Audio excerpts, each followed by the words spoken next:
You know that feeling when you get excited about a project, start working on it, and then it just sits there forever? Yeah, me too. And everyone tells you the same thing, just be more disciplined. But what if that's not it at all? What if you're not all over the place? What if you're actually scared? Because here's what's really happening with that podcast in your draft or that blog post you keep tweaking. It's not sitting there because you don't know what to do next. It's sitting there because right now it's still perfect in your head, still safe from judgment. The moment you put it out there, people can actually react to it, and that's terrifying. Every productivity expert will tell you to get better systems or set strict deadlines, but they're missing the real issue. You're protecting yourself from being truly seen. All that starting and stopping isn't a weakness. It's proof of how deeply you care about what you're creating, which is exactly why you need to stop hiding it.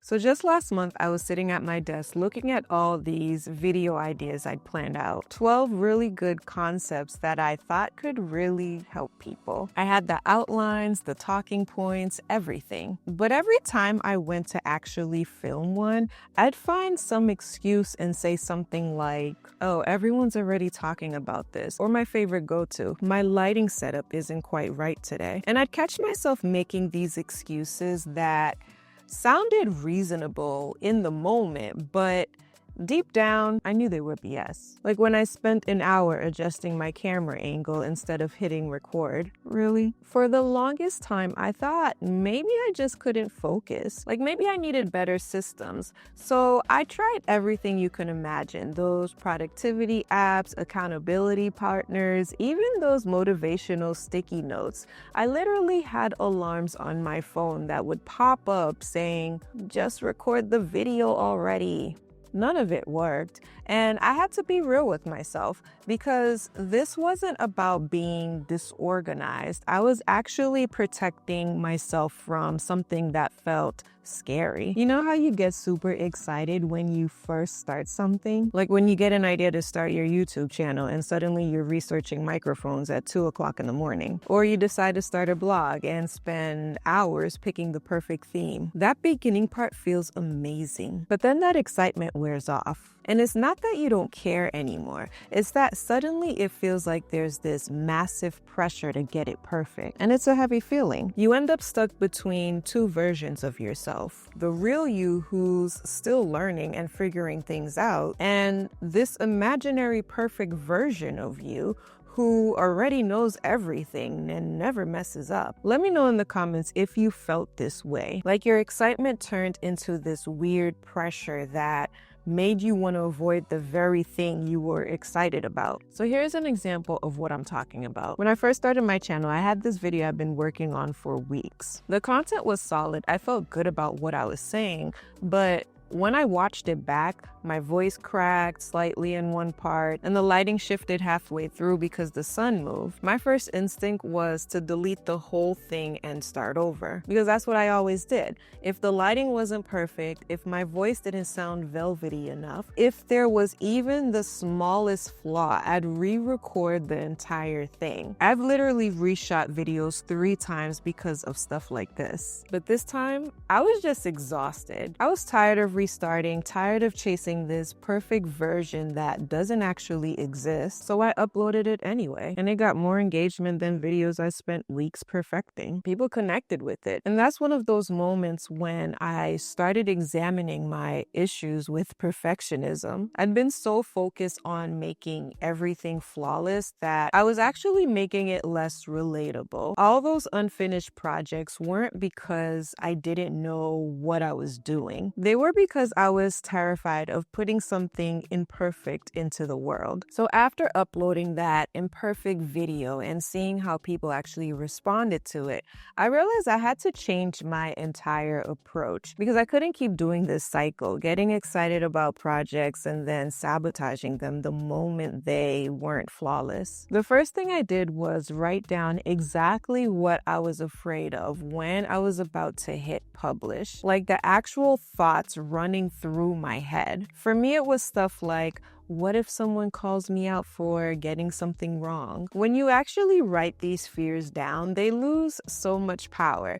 Try it to see what I mean. Then I started doing something that made things a lot easier on myself.